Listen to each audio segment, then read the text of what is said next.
Ucapan ex-politikus PDI Perjuangan Effendi Simbolon dinilai membuat perang terbuka antara Presiden ke-7 RI Joko Widodo atau Jokowi dengan PDIP terus berlanjut. Hal itu diungkapkan pengamat politik Adi Praitno menanggapi ucapan Effendi Simbolon yang meminta Megawati Soekarnoputri mundur dari jabatannya sebagai Ketua Umum PDI Perjuangan.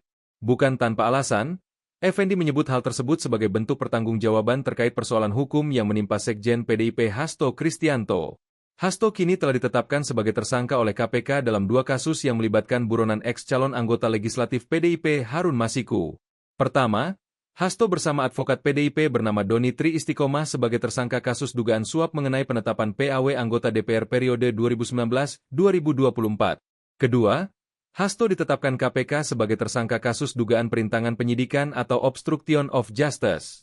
Bukan hanya rumah Hasto Kristianto uang digeledah KPK untuk mencari barang bukti terkait Harun Masiku, namun respon yang disampaikan ex-politikus PDIP Effendi Simbolon.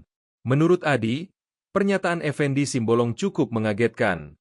Pasalnya, sosok Effendi Simbolon selama menjadi kader partai berlambang banteng itu dinilai lurus.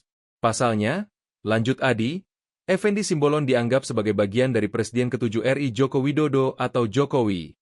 Adi mengungkapkan publik telah mengetahui bahwa Effendi Simbolon dipecat gara-gara bertemu dengan Jokowi. Mantan anggota DPR RI itu dianggap tidak lagi mematuhi fatsun-fatsun politik PDIP. Semisal, Effendi Simbolon dianggap satu mazhab dengan Jokowi yang memberikan dukungan politik kepada Ridwan Kamil di Pilkada Jakarta 2024.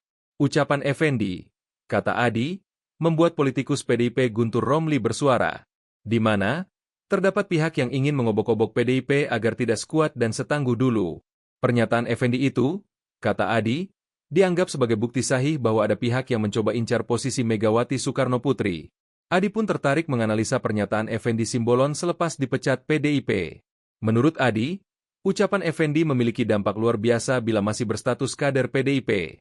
Terlebih, meminta Megawati Soekarnoputri tidak melanjutkan jabatan politik di PDIP. Adi mengatakan partai politik membutuhkan koreksi dan reorganisasi.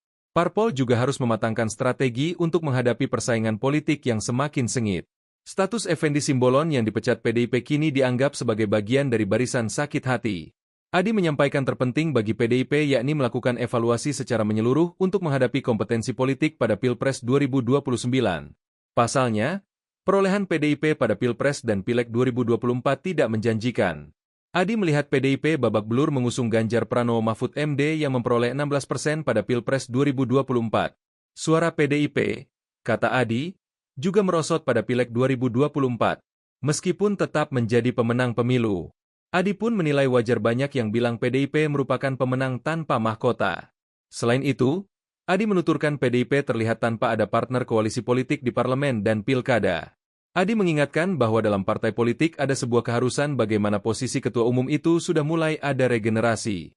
Download Tribun X sekarang, menghadirkan lokal menjadi Indonesia.